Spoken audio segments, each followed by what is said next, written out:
beginning, there was sand.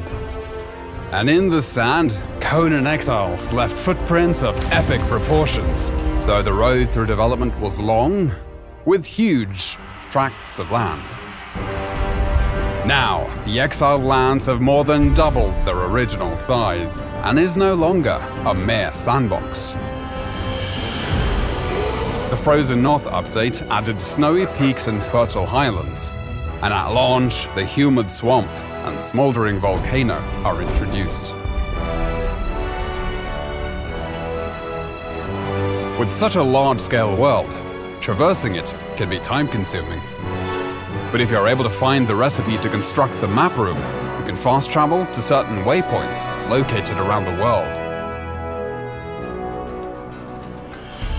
Perhaps you'll visit Sepemiru, the relic hunter city to the west, which is now a mostly harmless trading hub where players can come to barter, or perhaps strike up a conversation with the locals over a pina colada. With a fully dynamic weather system, there is a chance you might get caught in the rain, snow, or deadly sandstorms. But if you have half a brain, you'll avoid frostbite or sunstroke by dressing appropriately for your surroundings.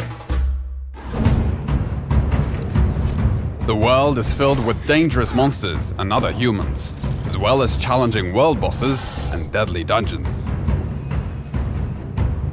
These dungeons are designed to test you and reward those who show strength, intellect, and resourcefulness with items and lore you won't find anywhere else. Combat in Conan Exiles has gone from simple strikes to a grand set of combos with light and heavy attacks and unique moves for each weapon type. And with improvements to artificial intelligence, mastering your moveset and stamina is critical. These improvements also apply to the thralls you capture, making them highly effective guards for your base. Milestone bonuses have been added to perks and attributes, and players can buff their stats with war paints, potions, and armor modifications. There are now hundreds of weapons and armor pieces in the game, which are customizable through color dyes and modification kits. And there are hundreds of building blocks in different tiers and styles for you to enjoy, including crafting and cooking stations, grow beds, and decorative items for the castle of your dreams and your enemy's nightmares. To penetrate the defenses of a player's fortress, siege weapons were introduced in the form of trebuchets, which can give you the upper hand as both attacker and defender, particularly if your enemy has been able to summon an avatar to tear down your walls.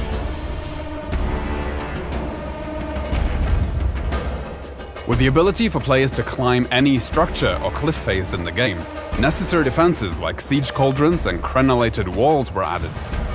And should the enemy somehow be able to sneak their way in, there is always the option of blowing them up in your personal minefield. Defensive construction is not just against other players, as the creatures of the land also rise against you to drive you from their territories.